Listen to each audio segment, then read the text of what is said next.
Thanks for inviting me to give this talk. I changed the talk a little bit from what's in the announcement, right? The talk in the announcement was why matrix processing. And then last night when I was doing final thinking of what to present, I said, maybe I'll add and how here. So why and how matrix processing? And if you allow me to digress a little bit, I think matrix processing is one of those examples that feed on itself, right? You do something well, more people use, which encourages you to do something better next time, which even more people use. So it's one of those virtual cycles where good implementation leads to good use, which leads to good implementation. And I hope to convey why and how that is the case. Okay, so let's start with, oh, I didn't move, just a moment. Oh, there we go. Okay, let's start with, where does the need for matrix processing come from? If you take a large language model, and which is a relatively modern application of computing engines, and let's see, where does the time go?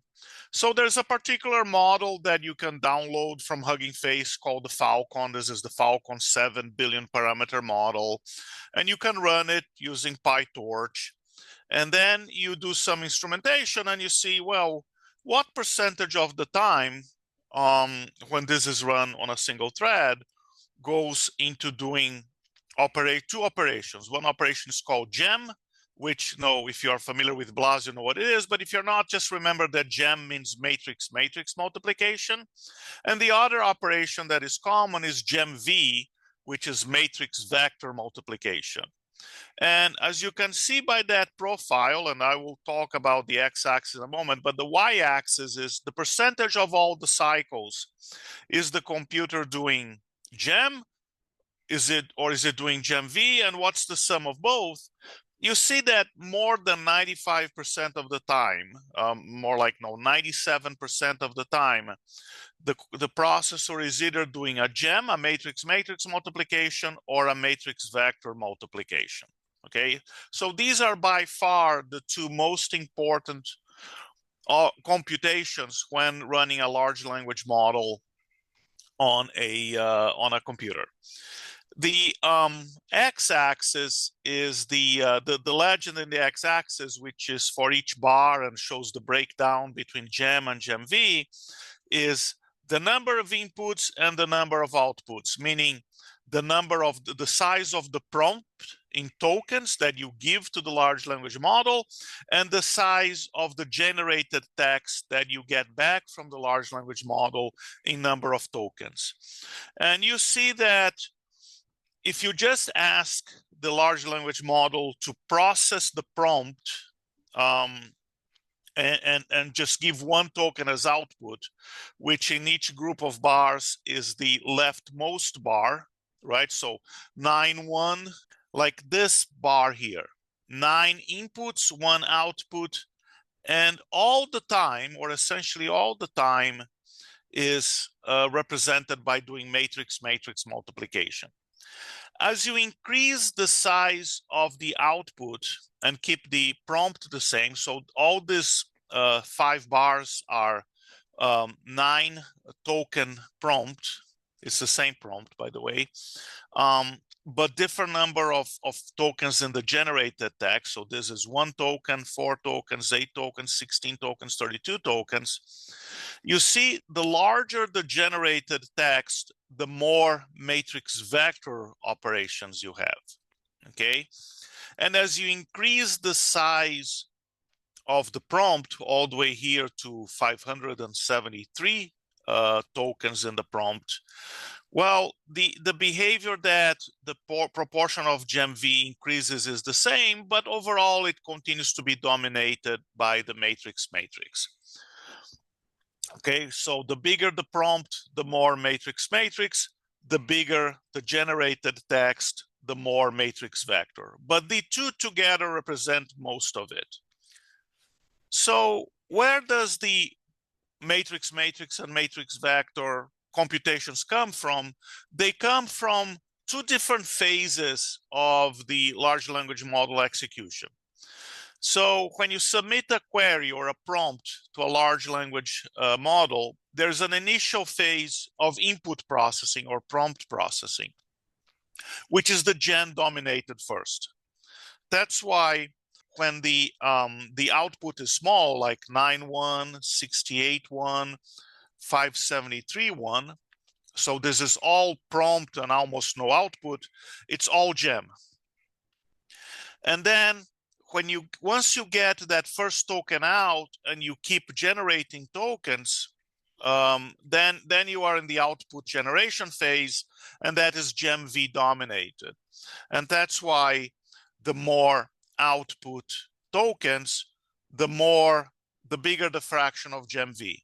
And that's true if your initial prompt is small, or if your initial prompt is large, the more tokens you generate, the more gem V you get. Now, the amount of computation per token is more or less the same, whether you're in the input processing or the output or doing output generation. But gem runs a lot faster. We'll see that.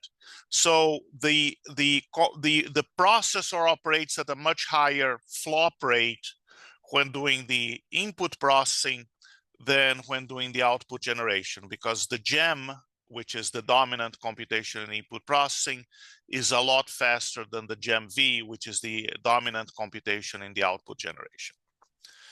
Okay, now let's look into more detail and see how much. So what are the computations, right? And what are the sizes of the matrix and the sizes of the vectors that happen while processing this particular large language model, which is representative of other large language models.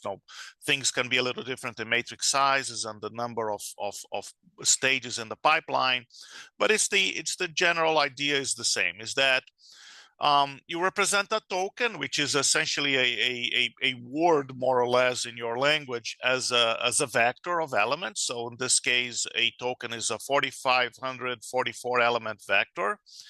And you feed the tokens to the beginning of the large language model pipeline. And in each stage of that pipeline is a block of computations. And this particular model has 32 stages, okay?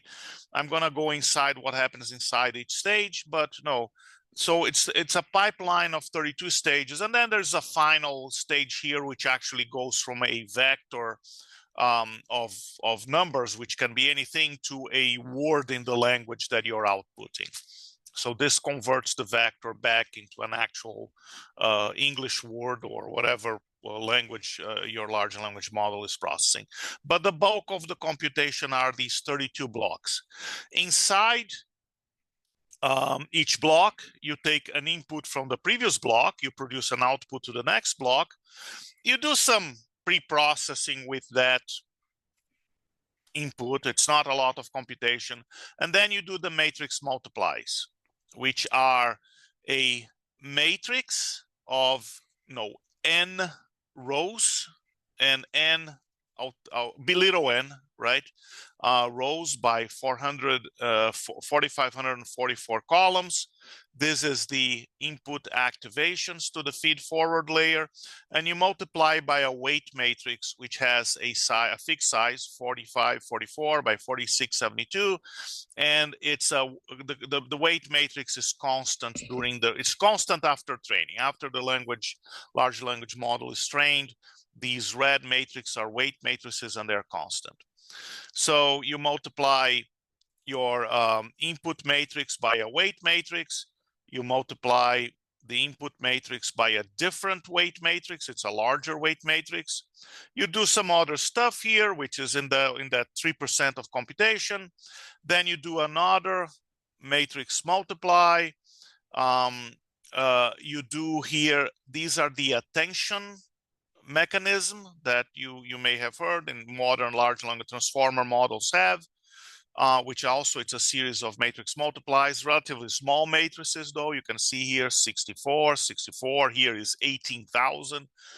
And then there's another matrix multiply here. So there are two large matrix multiplies sorry, 4 large matrix multiplies that are the feed forward layers. And then there is the attention layer here, which is a lot of smaller matrix multiplies. In this particular model, for the sizes of input and output that I'm doing here, the attention mechanism here is not a lot of computation, but the attention mechanism has a property that it grows with the size of the data being processed. Okay, so let's look at the feed forward here. I say the initial matrix has little n rows by 45, 44 columns. What is that little n? When you are doing the input processing, that little n is the size of your prompt. Okay, so if your prompt is small, it's small. If your prompt is big, it's big.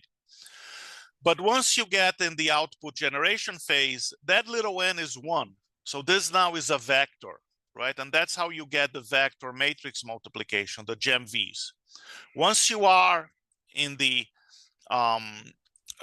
prompt generation phase, these are 1 by 45, 44 vectors times a matrix. The weight matrix doesn't change. It's the same weight matrix.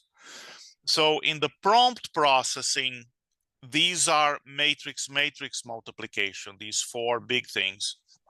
In the output generation phase, these are matrix vector operations. 1, 2, all the same 4 that were matrix in the prompt processing become matrix vector in the token generation phase, the output generation phase.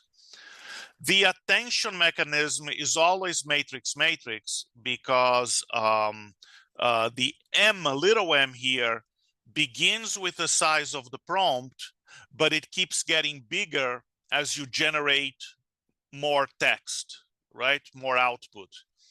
That because it's the attention, it's everything that you generated. You need to remember something about it, and that's our these matrix. But because they're relatively small, I mean they have 64 rows or 64 columns or 64 columns. For this particular model, this doesn't get very big. But on other models, the attention can become significant and be a significant part of the computation. And these are all matrix. This is a 64 by m by 64. So these are always matrix operations. And then you do an n by 64, which is either a matrix or a vector by the result of that. And you do 71 of those in the attention mechanism here. Okay. So again, as I said, for this particular model, this is not very big, and most of the computation are in these 4 big blocks here with the weight matrices. And it's either a matrix if it's the prompt, or it's a vector matrix if it's during the token generation. Okay, that's where the computation comes from. All right, now, you know where the gem comes, the matrix, and you know where the matrix vector comes. But I said that the computation rate is very different between the two. And on the same processor, this is a single Power 10 chip with 8 memory channels. Depending on how many cores I use, I can do matrix multiplication, in this case, double precision, up to 2 teraflops. So I can get up to 2 teraflops on a single chip, because matrix is a very computational intensive operation, right? I do essentially n cube flops over n squared data, so my intensity is proportional to the size of the matrix. So the bigger I make the matrix, the more flops per piece of data I compute, and I can get very high computation rates. Matrix vector is much more difficult computation because the number of the flops is proportional to the size of the matrix. So I have n squared flops over n squared data, so my computation intensity is 2 irrespective of the size of the matrix. Making the matrix bigger doesn't help with intensity. I do the same number of flops per data, and therefore I saturate much quicker my performance. It becomes bandwidth limited. And on the same setup, on the same machine, I can do matrix times vector at most 40 gigaflops, okay? So 2 teraflops for matrix, 40 gigaflops for matrix vector, that's a difference of 50 in the speed. And there's not much you can do because you can only compute with the data that you can bring from the memory. Here, the larger the matrix, the more computation I do per element of the matrix that I bring from memory. Here, I always only do 2 operations, 2 floating point operations per element of data that I bring from memory. Okay, so 2 teraflops, 40 gigaflops, a 50x difference in performance, and that's why, talking about the that virtual cycle. Well, if matrix is faster than matrix vector, maybe we should favor doing matrix. So how do I do more matrix? Well, if I increase the size of the input, I get more matrix, right? Because it's the input processing that is matrix dominated. It's the generation phase that is matrix vector dominated. Of course, if I'm going to increase the size, I have to get some benefit out of it.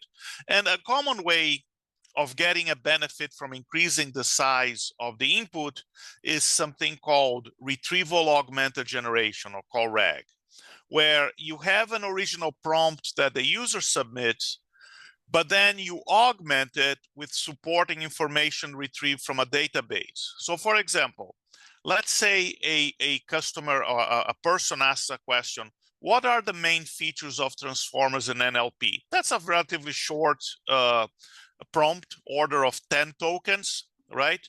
Well, so before submitting this to the large language model, which you could, you go through a step of document retrieval, or you look for in a database about information that can help answer this question. And you retrieve some documents and you find 3 pieces of text from documents that have information that are relevant. So before submitting the query, the prompt to the LLM, you augment the original query in red with all this green information that you retrieve from the database. So now the prompt that the LLM sees is much bigger, right? So your original N was 10, your real N, the N that the large language model says, the size of the prompt, could be 100, could be 1,000. We've seen very large expansions from RAG, retrieval augmented generation in large language models. If you use something ChatGPT, you can actually see it doing that. It goes to the internet, it gets some documents, it appends those documents to your prompt, your human generated prompt, and it makes a much bigger prompt. And from a computation perspective, well, it is more work now for the LLM, but it's work that happens in this input processing phase, which is gem dominated, and therefore it runs at a very high teraflop, sometimes in some machines petaflop rates, as opposed to gigaflop rate. Okay, and then once you are in the generation, then RAG can't help you anymore. No, you did the RAG to increase the prompt size, but now you're doing 1 token at a time, and you're back to doing matrix vector. But you can change the balance, just like here. We change the balance of matrix vector from a 9 token input to a 573 token input. Now, obviously, you have a lot more gem matrix multiplication when your input is large. All right. Now, I should also say there are some techniques that go around the other way, right? I mean, so RAG makes the matrices larger and does bigger matrix multiply. Things like mixture of experts, which are becoming extremely popular and effective, they lead to smaller matrix multiplication. So it's a balance between the techniques that become more sophisticated and the desire to do more matrix computation. But no, hopefully I've convinced you that large language models need lots of matrix, and you have techniques to make them do more matrix. So let's see, what can we actually do in the hardware to do matrix operations more efficient. So you're all familiar with scalar computing. It's the most, most of the computing that was done until recently was scalar.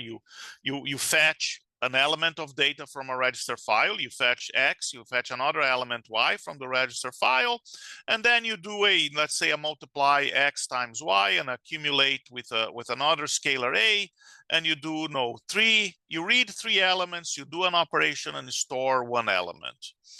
Now, for about 50 years, we've been doing vector computing, which does a bunch of elements in one instruction, right? There's a vector of elements, but it doesn't really change the fundamental balance of how much data you have to fetch, how much data you have to store, and how many operations you do. Yes, you fetch 4 elements of X, 4 elements of Y, you do a multiply, you fetch 4 elements of A, you do an accumulate, and then you store the result back to the register file. You still did 3 fetches and 1 store of element per each multiply add. So you do n operation on n elements. You don't really change the balance. You change how much work you do. Here you do 1 operation per element. Here you do n operations per n elements. So same ratio, you do more work, and that's why vector computing has been effective in increasing the performance. Matrix computing is fundamentally different. We are going to do many more operations than elements need to be retrieved. So, and the basic operation that helps with matrix computing is a form of outer product. I'm still going to fetch a vector of X elements. I'm going to fetch a vector of Y elements, but instead of doing element Y's operation, like X0 with Y0, X1 with Y1, X2 with Y2, I'm going to do X0 against all the Y's, and then X1 against all the Y's, and then X2, and then X3. So I now do n square operations on n elements, or to be precise, 2n, but that's okay. Just going by the scale here, you do many more operations than you fetch elements, and then you're gonna say, well, but we still have the accumulator, and you are accumulating on n square elements, and the difference here is that the accumulator doesn't have to reside in the register file, right? The accumulator can reside inside the matrix unit. So you are doing these operations locally. You are fetching the input data, and you need to fetch the input data because the input data changes at every iteration. But the accumulator stays the same and stays resident in the matrix unit. So we call this the accumulator stationary approach. The accumulator stays in one place, doesn't have to go back and forth to the register file, just the inputs. So you can see that I do a lot more computation per data element. In fact, I do 4 operations, 4 matrix, 4 multiply adds for every element of X and every element of Y that I bring. If you're familiar with BLAS, this basic operation is called a rank 1 update. Takes 2 vectors, does the outer product, and accumulate with a matrix. Said the input vectors come from the register file. The accumulator resides local in the matrix unit, and you can. So happens that you can write a whole bunch of algorithms based on these fundamental outer product operation. Much of BLAS2 and BLAS3, sparse matrix operations, convolution, discrete Fourier transform, and stencil computations can all be formulated as these data efficient outer products that bring n elements of data and perform n square multiply add operations. It's not only it's efficient in data movement, but because it's efficient in data movement, is also more efficient in power. Why? Because if you were going to do the vector operation, well, I have to fetch the X vector, the Y vector, and the accumulator vector. Let's say these vectors are 512 bits. so that I can do 16 single precision elements, well, I have to fetch 1, 2, 3 512-bit vectors, and I have to store a 512-bit vector. So I moved a total of 2,048 bits to do 16 operations. With the matrix computation, I can do the same 16 operations by fetching 4 elements of X, 128 bits, 4 elements of Y, 128 bits. So I fetch 256 bits, and I do the same 16 multiply add operations, because again, the accumulator is local to the unit, right? The accumulator doesn't come and go to the register file. It stays local in the unit. So what I save in data movement power, which is a very important component of dynamic power. Now you have the data movement and you have the logic transitions. The logic transitions are the same. This is computing 16 multiply adds. This is computing 16 multiply adds. No difference in the logic transitions. That's why it's white. But the data movement here is 256 bits. The data movement here is 2048 bits. So the dynamic power is much better here. The static power actually can be a little better here because the circuits are smaller. You have a less total silicon area to transfer that you have to move data through. And then the total power is better in the matrix unit than in the vector unit for the same amount of work. These two, I'm doing the same work. I'm doing 16 multiply adds, either with a vector unit or with a matrix unit, but the matrix unit moves a lot less data. And in particular, though, if I do outer product, I said you can do a lot of operations, a lot of computations using the outer product, but the simplest and the more relevant for this talk is the matrix multiply. So if you're multiplying an X matrix by a Y matrix, you organize your X matrix in columns, you organize your Y matrix in rows. So you do an outer product of a column and a row, and you update the accumulator. You move on to column 2 of X, row 2 of Y, do the outer product, and keep updating the accumulator. So you do one outer product of a time, fetch a vector X, fetch a vector Y, accumulate local to the unit, okay? Just a general question as we're talking about power consumption on your previous slide. Of course, you can save power for data movement on the wires between the register file and the arithmetic units. But how much of the power is actually going into that if you look at the full, the full device, including the cache hierarchy, for example? Are we talking about a 50% effect or 5% effect? Or what's the impact of this optimization in real numbers? Well, okay, so on the total, I can say that in the Power 10 processor, it let us double the performance while staying at the same power. I didn't, because I mean, your question is very good, because if I look at just here, the way I was touting, I moved 2048 bits and 256 bits here.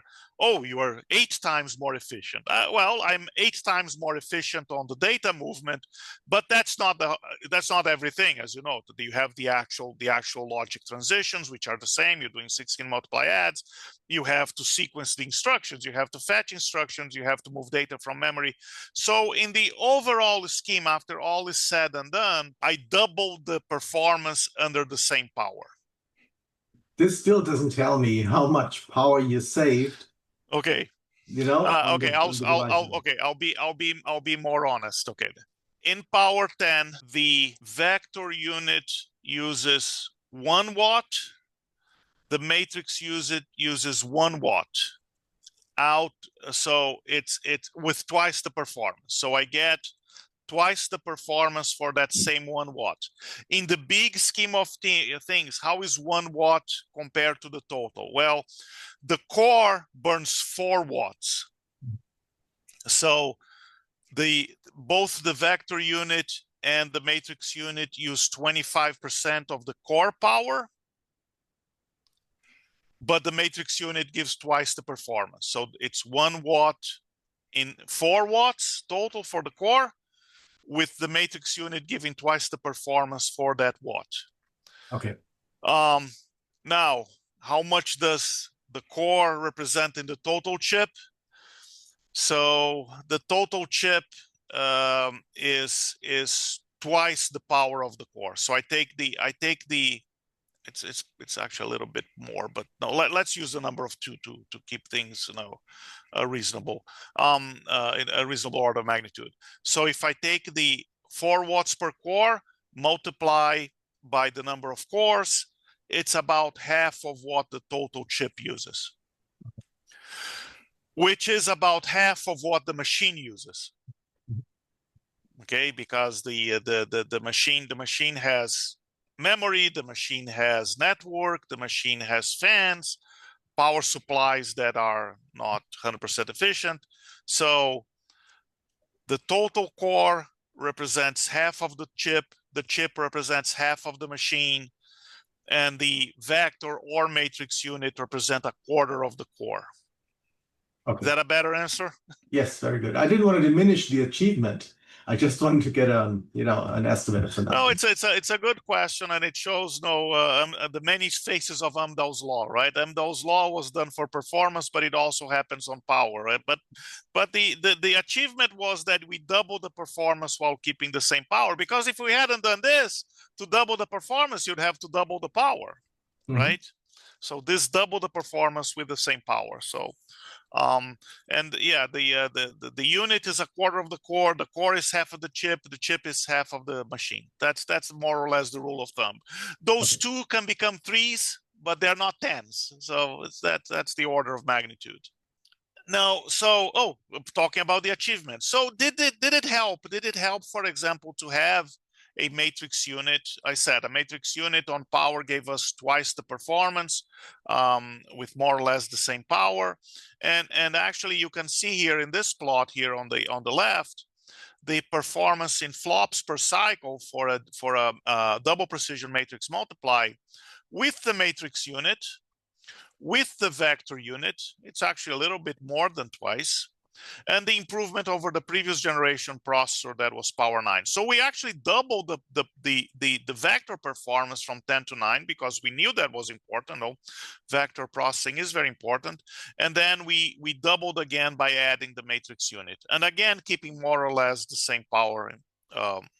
From 9 to 10 with vector to 10 with matrix. So that was the achievement, significant gain in performance. And our lean pack numbers for a single chip are close to 3 teraflops, which is 85% of peak, which is more or less what people get. At the time we did this, when Power 10 came out, it was the fastest single processor, single chip that we knew of in lean pack. Now, so that tells you that it's a good thing to have a matrix unit. How do you add a matrix unit to a processor? The way we did in Power 10, and the way I personally like best, doesn't mean any one of these is better than the others, but it's my favorite probably because that's what I worked on. You put the matrix unit right inside the core. It's part of the core. Every core has a matrix unit. The matrix unit feeds from the register file, right? At least for the input, the accumulators are inside the matrix unit, as I said. But you are part of the core. Your instructions are here in the instruction stream, and it's part of the core, just like you have a load store unit, a vector scalar unit, you have a matrix unit. It's part of the core. You can do something a little more separate. You can do an attached matrix unit where you have the main core here with your load store unit, your vector unit. They feed from the register file. They feed from the L1 data cache. And then you have a separate unit, a separate matrix unit, with its own matrix register file, and it feeds from the L2 directly so as not to pollute the L1. It's still part of the instruction stream. So if you look at the instruction stream, there's going to be some instructions here that are to the main core and some instructions that are to the matrix unit in the separate attached component here. We call that the attached matrix unit. You can have a coprocessor. You have your core doesn't do any matrix operation. You have a separate accelerator on the chip, right? That does run its own code, and it accesses the memory, but it's its own thing. It's kind of a different, there's the one main processor, accelerator processor. This runs one piece of code, this runs a different piece of code.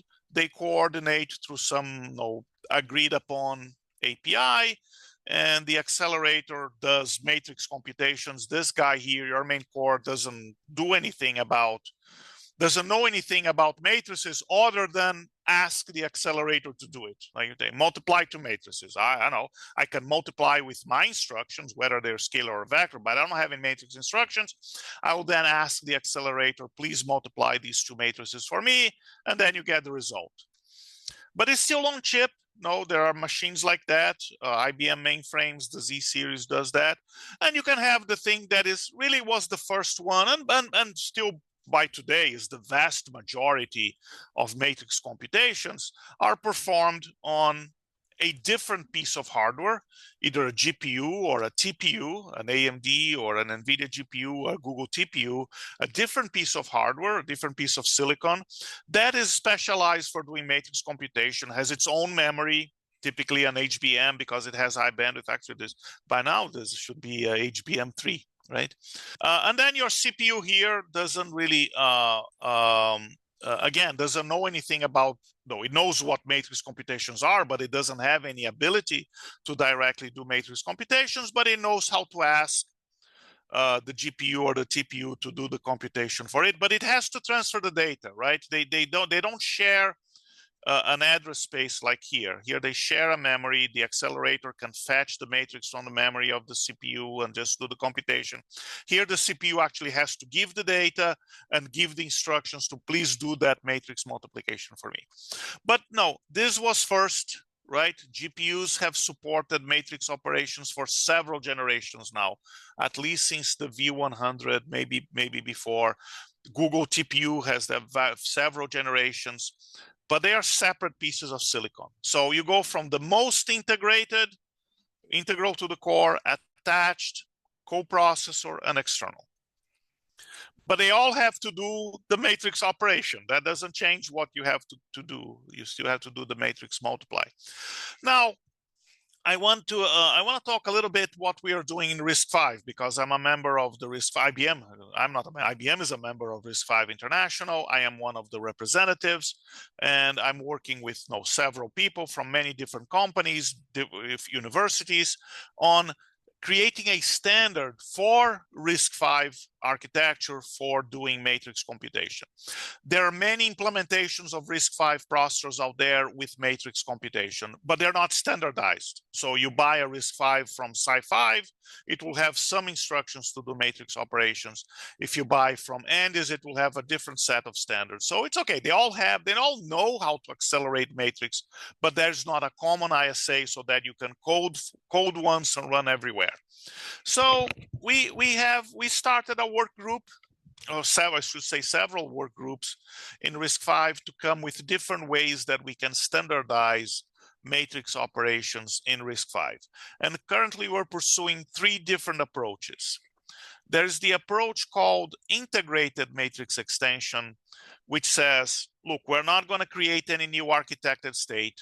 It's all going to be done with the vector registers that you already have. Okay, if you want me to use the vector register that I already have, okay, I can do an outer product instruction that takes a vector register, does the outer product with a different vector register, and accumulates the result, but the result is now much bigger than a vector register, right? If this is 16 elements, and this is 16 elements, the outer product is a 16 by 16 matrix, is 256 elements.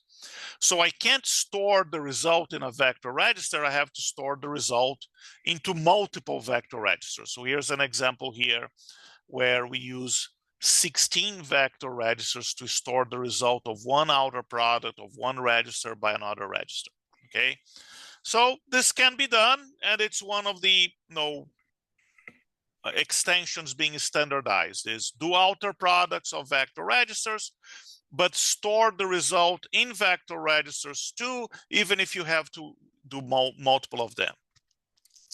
The middle one is called the vector matrix extension. It's more like what we did in Power 10 and more like we've been describing in so far. It's take a vector as an input, take another vector as input, do the outer product, but store the result in an accumulator, which is a new register you didn't have before. We are adding architected state to the machine. You're going to have a set of accumulator registers. They're going to reside in the matrix unit, and the result of the outer product goes into those accumulator registers. So conventional vector registers as inputs, new accumulator registers as outputs, which is I would say, I even call it, I think it's the preferred solution. It's what we did in Power 10. It's what we're doing in Power 11, 12. It's what I've been describing so far. Makes a lot of sense because then the accumulators can stay in their new state. They can stay in the matrix unit. You don't have to move them. Here, it's all vector registers. It has the benefit that you don't have to come up with anything new, right? You're just using the vector registers that you already have. This, you're using the vector registers that you already have in your architecture, plus adding new accumulator registers that can reside in the matrix unit. And then the attached version, everything is new. The inputs are tiles registers that exist in the matrix unit. The result is an accumulator register that also exists in the matrix unit. So there is no movement now. It kind of matches this drawing here, right? Where the matrix unit is kind of self-sufficient. I don't even need the core. I mean, I need the core, the original core, so that I can run the instructions, but no, I don't do any computation with the core data. Everything is in the matrix unit. The input tiles and the result accumulator, it's all in the matrix unit. So there is interest in all of those. Now, many companies are members of RISC-V International. Different companies want to do different ways. So we're standardizing all 3 different ways. And a company will choose. It can choose to do this way, it can choose to do this way, it can choose to do that way. And then the code, of course, will be different, right? This code doesn't use any new registers, just uses vector instructions with vector registers. This code uses vector registers, but uses new accumulator registers. And this code has to deal all with new registers, both for input and output, okay? It can do more because it's doing new registers for both input and output. The input can be bigger, so it can do more operation per instruction. Okay, you can do not one outer product in this case, but a single instruction can now do 4 outer products, right? First column, first row, second column, second row, third column, third row, fourth column, fourth row, all updating the same accumulator. So a lot more operations per instruction here. These two have the same operations per instruction, but this saves the result in new registers. This uses existing registers to save the result. Now, I'm almost at the end here. Let me talk a little bit about, about the relationship between scalar processing, which is by now more than traditional vector, which is 50 years old, and matrix processing. If you don't recognize these two, and there is a silicon-based entity here, and then a carbon-based entity here. By the way, the carbon and silicon, if you don't remember anything from this talk, remember that they're on the same column of the periodic table, right? So the carbon-based entity is Seymour Cray, the famous computer designer and engineer, passed away a couple of decades ago, maybe about 20 years ago, I think. And maybe it was, And then the silicon-based is, his creation is the Cray 1 supercomputer. And the Cray 1 was the very definition of a supercomputer in 1975. It had 80 megahertz processor. It could do 160 megaflops, so 2 flops per cycle. It had 8 megabytes of main memory, and it operated on vectors of 64 elements. And it was the most successful supercomputer of its time And not because it was the fastest vector processor. It wasn't the fastest vector processor, but it was the fastest scalar processor. It was much more efficient than other vector processors on short vectors, and it was competitive in very long vectors. It's not that the other computers were 10 times faster, but maybe they were twice as fast in very long vectors. But they were only fast on very long vectors. This machine, Cray's machine, was competitive in scalar, short vectors, was the best in scalar, the best on short, and very competitive on long vectors. So it did well on the whole spectrum. And that's what my point here is, that matrix units will complement scalar and vector units. In Power 10, the vector unit is twice as fast as the scalar, and the matrix unit is twice as fast as the vector unit. In Sapphire Rapids, which came a little bit after Power 10, so Power 10 was the first CPU with first commercial CPU with matrix processing. Sapphire Rapids came a few months later. They chose a different balance. The vector is actually 8 times faster than the scalar, and the matrix is 8 times faster than the vector. So there's a bigger gap. And you need to have some gap, right? You need some differentiation to make the loss of generality worth it. You can always use scalar processing. Sometimes you can use vector processing. Only in some cases you do matrix processing. So the matrix processing has to be faster than the vector has to be faster than the scalar. But you also need to support high performance scalar and vector. I suspect personally that neither of these are the proper balance. Neither 2x, not 8x is the proper balance. I suspect that a 4x vector over scalar and then a 4x matrix over vector is the right balance. Then you have enough differentiation and you get enough performance to be worth the differentiation. Okay. The other thing that is important to do, it's always important to do small matrices well. Just like the Cray one did small vectors well, you want to do small matrices well. Why? Because the number of operation increases very fast, right? So an 8x8 matrix multiply is 512 multiply adds. A 16x16 is 4096. So you double the matrix edge there, and the number of operations goes by 8x. So, well, what if your matrix is 9x9? Well, if my matrix is 9x9, I can't do 8x8. I can do 16x16, but I'm wasting a lot of compute power, right?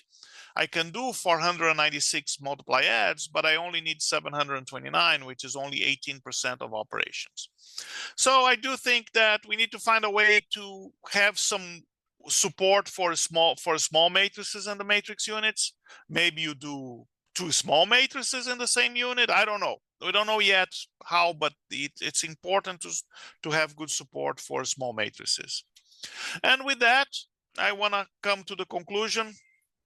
I hope I convinced you that the vast majority of computations in modern large language models is matrix math, either matrix or matrix vector. The breakdown depends on the scenario. So very long inputs favor GEM, short inputs and long outputs favor GEM-V. GEM is much easier to optimize, right? You can do you get a lot more performance out of GEM matrix than GEM-V matrix vector, because matrix vector is memory bandwidth dominated. Matrix is computation dominated. So after 50 years of pursuing performance through vector processing, we are ready to move to the next level, matrix processing through dedicated units. So we done vector processing. I think we know how to do vector processing very well. We still can make improvements, but it's time to go to the next level. Matrix processing will not replace vector processing. CPUs will have to deliver performance on all 3, scalar, vector, and matrix processing.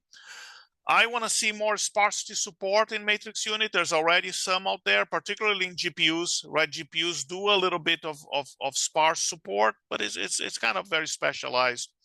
And what will be fun for me, since I also worked on Graph BLAS, is have instructions that operate beyond the arithmetic semi-ring. Arithmetic semi-ring, I mean multiply add, but you have other semi-rings on which you can do matrix multiply, and they can be very useful for graph algorithms. And I want to thank the many people that work with me on at IBM. Power 10, the first mainstream CPU with a matrix unit, was work of about 1,000 people, and I was very proud to be part of that team. I want to thank two of my colleagues, Eknath and Pratap. They had their last week at IBM last week, but they were fundamental to my career at IBM, my 30 years at IBM. Thanks to Georg for inviting me and have the patience to deal with me. He knows how difficult it is to get something from me. And last but not least, I want to thank everybody, all of you for enduring this talk. Thank you. We have some time for questions. So if you want to ask a question, just raise your hand. Yeah, Tolga. One question that I had was on slide, I think 14, where you're comparing the computation between the vector and matrix operations. Yeah, this is the one. Is this supposed to be the same two computations happening? Yes. Is that the question? You're doing 16 multiply adds, right? You can see one case the vectors. In one case, the vectors have 16 elements, so you do 16 multiply adds. The other, the vectors have 4, but you do an outer product, you do 16 multiply adds. So it's meant to be the same computation. I do get that the number of computations are the same, but what I'm not getting is if the if X and Y are supposed to be, let's say, data that you want to compute, then, for example, you have X15 and Y15, whereas you don't obviously have up to 15 in the matrix operation. So how can it be the same, computation at the end if you don't even have the same two, let's say, sets of values being computed together, multiplied and added? Okay. Thanks for I understand your question now. So this was meant to be, when I say the same computation, I mean the same amount of computation, right? They're both doing 16 multiply adds. The algorithm to get the same result at the end of the program would be different for vector and matrix. You could emulate the matrix on the vector if you replicate the data. There are 16 elements here, right? 0, 1, 2, ... 15. 0, 1, 2, ... 15. So if you do x0, x1, x2, x3, and then x0, x1, x2, x3 again, and then x0, x1, x2 again, and here you do y0, y0, y0, y0, y1, y1, y1, y1, and then, so if you replicate the data on the vector, then you do get the same result here, the same 16 values here as you get here. They're in different locations, but they are the same 16 values.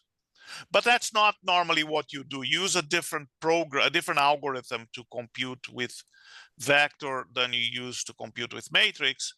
But you do get the same 16 computations here as you get 16 You do get 16 multiply adds here and 16 multiply adds here.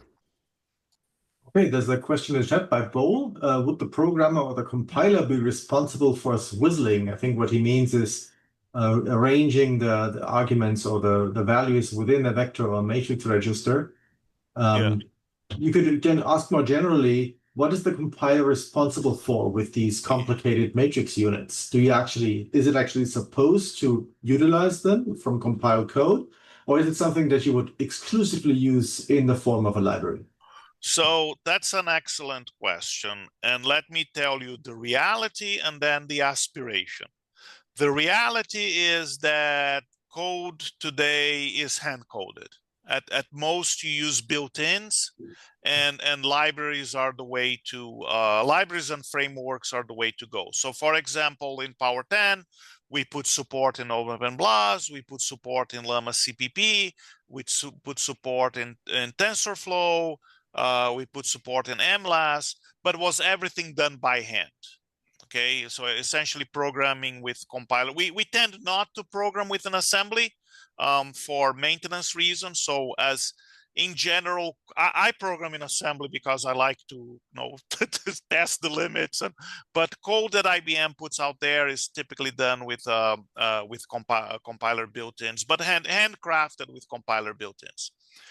Aspirationally, there has been research in universities, particularly by Nelson Amaral at University of Alberta and his group, and also one of the João is now in Waterloo, of doing some compiler optimization that automatically can generate matrix code. So just like there's vectorization, auto vectorization, they do some auto matricization, whatever I'm not sure that's the right name, but that's what they want to do. Did it work in research? It did. It does work. They got good results, but I would call it's in research phase. I don't know of any production compiler that can automatically generate matrix code, and it's all done by human hands. Maybe never try to do ChatGPT. We can try that. Have ChatGPT generate a code using either the IBM matrix or the Intel. It probably knows the Intel matrix better because there's more out there, and see if it can write some code. But it will be kind of it's handcrafted. It's still handcrafted by ChatGPT instead of being handcrafted by a human, as opposed to be automatic generated by a compiler. Yes, my major my major question will be kind of for data movement. Is this actually done by some sort of compile? I don't know. Let's say instructions primitives, or like because for NVIDIA they just introduce Kutal for all these data movement stuff, right? So I am curious about how you actually do this for these matrix units. These are avoid bank conflicts. These are instructions. I mean, the ISA, just the ISA for Power, the ISA for Intel, and the ISA for RISC-V are all being extended with new instructions. Mm-hmm. So you have instructions that say, take register 0, take register 8, do an outer product, and accumulate in accumulator 0, for example, if you go with the middle one right here. So the instruction tells you exactly which vectors to do the outer product and where to accumulate. You have one step higher than that are the built-ins. So the built-ins say, take this vector. I don't know. I don't care about the register. You allocate a register for it. Take this vector. I don't care about the register. You allocate for it, and do the outer product and accumulate in this accumulator. I don't know which one. You choose the specific number. So in assembly, you choose the specific numbers. You say vector 0, outer product, vector 8, goes into accumulator 0. It's explicit.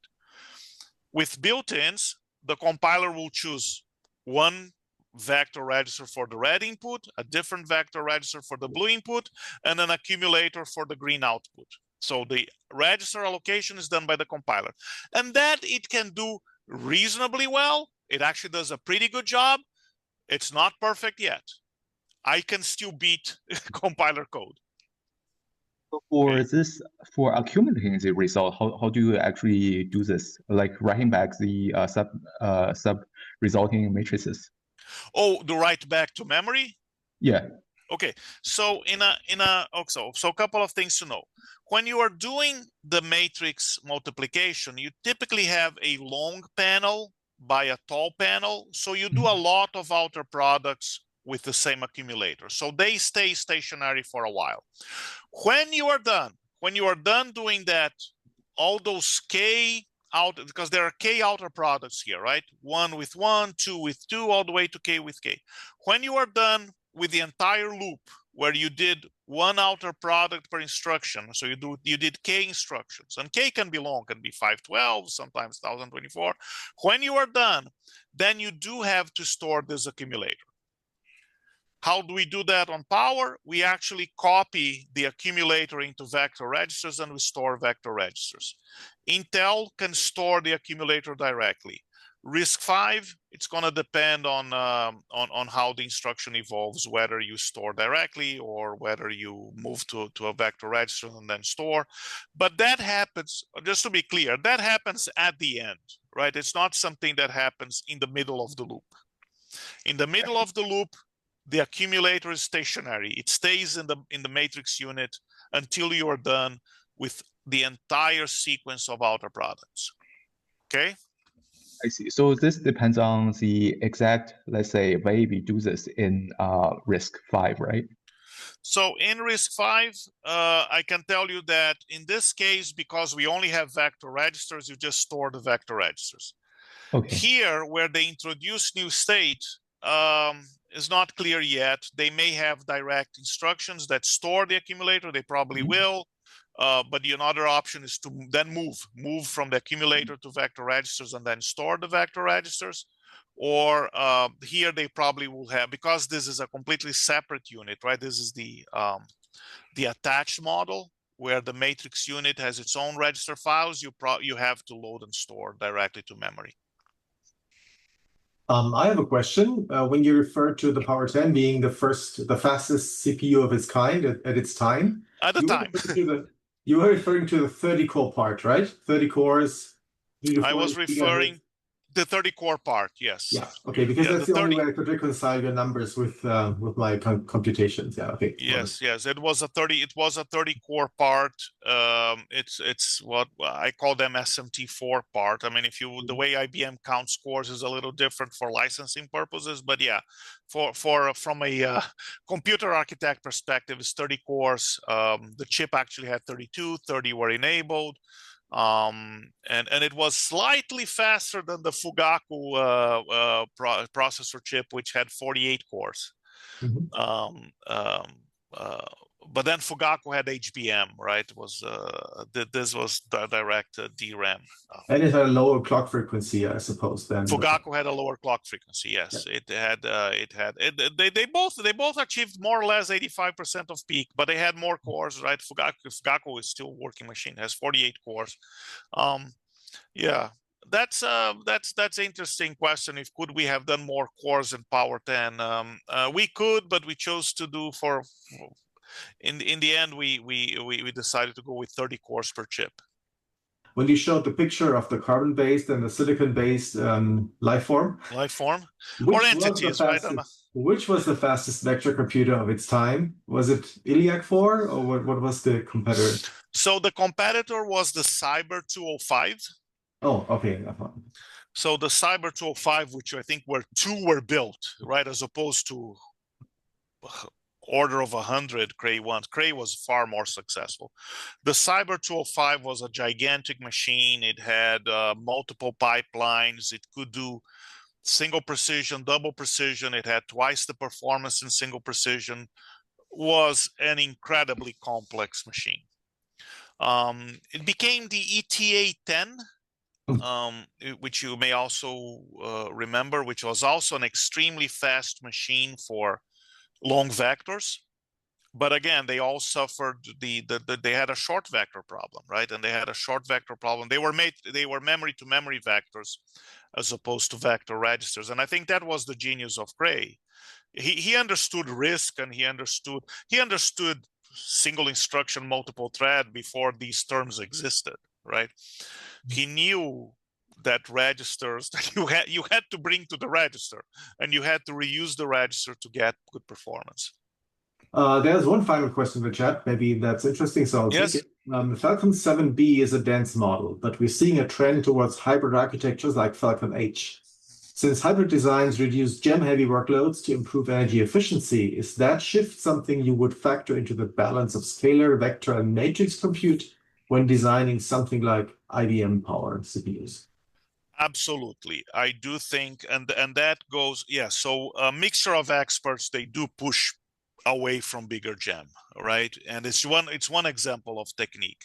And that's why my message about the balance, right? You can't, because we could do matrix, you can do much faster matrix units. We could do a matrix unit that is 1,000 times faster than the scalar. But that makes it a lot more brittle and I expect that as models mature and we understand machine learning more, because I don't think we understand things at all. Let's be clear. Once we understand, it's kind of one of those things that fall on your lap. Okay, this works. I'm not quite sure why it works, but it works. So let me do it. As the understanding of machine learning matures, as techniques develop, you will have more complicated computations with more mixes of scalar, more mix of vector, more mix of matrix. So I think you got to have a balance. You can't just improve the matrix unit. You have to improve the vector, you have to improve the scalar. And I think the balance is somewhere in this range 2 to 8 and probably more like 4. If I were doing a processor from scratch, which is never the case, right? Not for IBM at least. We have a business continuity in the sense of our business, right? We have to make machines that the customers can consume. I think the right ratio I would go for is a 4. I would make my vector 4 times faster than my scalar. I would make my matrix 4 times faster than my vector. And we may be moving in that direction, right? This 2x is the current number for power 10, power 11. I would like to see more of that in power 12, a bigger ratio, at least from matrix to vector in power 12, and eventually a bigger ratio also vector to scalar. So get to that 4x. It would be my goal as in the evolution of power processor. I feel like this 2x scheme might be quite nice for these so-called linear attention mechanisms because, well, we don't need that much matrix compute anymore. We have way smaller matrix multiplications. Right. Is that the sparse attention mechanism? Is that? It's a little bit different because well, sparse attention is kind of how to phrase this, like you still try to keep track of these tokens, but for of these linear attentions, it's like you kind of fix the hidden state. So then the matrix multiplication will be kind of fixed size. Even if you increase the number of tokens, the matrix size itself, well, you need to compute with an increase. So this is really nice for energy efficiency. Okay. Well, I'm glad you like it because it's what we have today. Yeah.